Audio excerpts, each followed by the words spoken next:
Garrett Blevins here with a report on this week's training. What I wanted to say is I'm going to be doing probably my video logs a little different. It'll be easier for me to just kind of have an intro like this to my videos. I'll talk maybe a little bit about the training, what's going on this week, and then follow up with the footage at the end.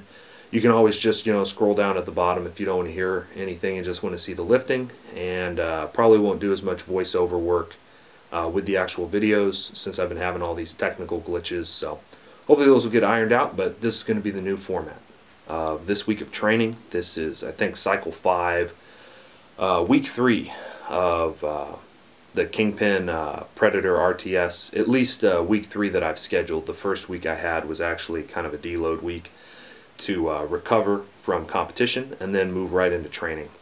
One thing I'll say real quick on that is, after I had this competition with a substantial total, I've seen so many other athletes that I watched take an off season, and I thought I was going to have to take an off season because there was going to be this dramatic dip in my strength or something like that. And when I came back in the gym the first day, I saw that. I mean, deadlifting 405 felt rough, not because I wasn't strong enough, but because my hamstrings were so tight and everything. I thought I was going to pull something. That was 2 days after the competition at Cal State Fullerton. So I was like, well, maybe I will have to take an off season. By the next week, I had pretty much tied my PR on deadlift. I did 675 for a set of 3, which I had done before the competition as part of my peaking cycle. I don't always know. I mean, this is just anecdotal from my own experience, but this to me seems like off seasons are unnecessary. And as I learned more, I know that off season for enhanced lifters who are on whatever kind of PEDs they're on, they have to cycle on and off those. They can't just continually add more and more drugs because you adapt to that and you need more to get you to your next level.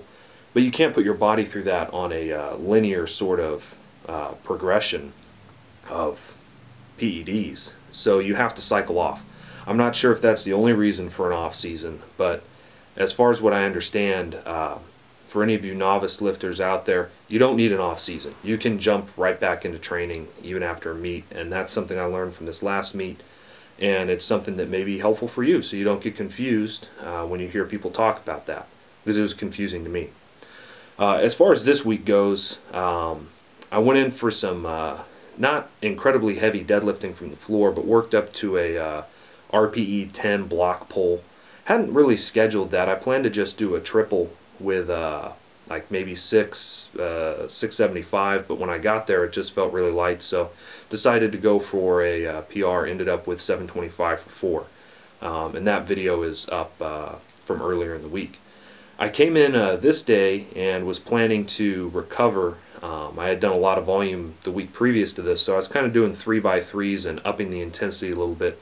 And I worked up this day to 605 for a triple. Now I'd done, I think, 620 for a triple at the end of my peaking cycle, but my squat just felt really off today. And I think that's because I wasn't fully recovered from that max effort block pull on Monday.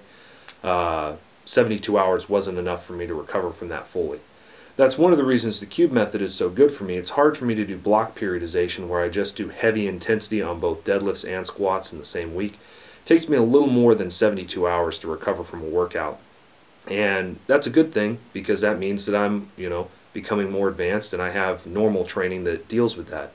Namely, the Cube Kingpin oscillates intensities. You would never have a max effort deadlift and max effort squat in the same week. You would have a max on deadlift and rep on squats, or a speed on deadlifts and a max on squats. And so you're going to change the intensities. I think that's one of the reasons that the Kingpin has been so useful in my own training, the Cube method by Brandon Lilly, that is, the Kingpin variation, because of those oscillating tendencies. So this week was really rough. This squat workout was really tough. I did 545 for 3, 585 for 3, and 605 for 3. Those are my 3 heavy triples. And then I backed off and did 495 high bar for 3 sets of 3 as well. Followed that up with some lat pull downs and hamstring curls and called it a day. So that was that. Enjoy the footage. Hope wherever you're at, you're doing well. Blessings.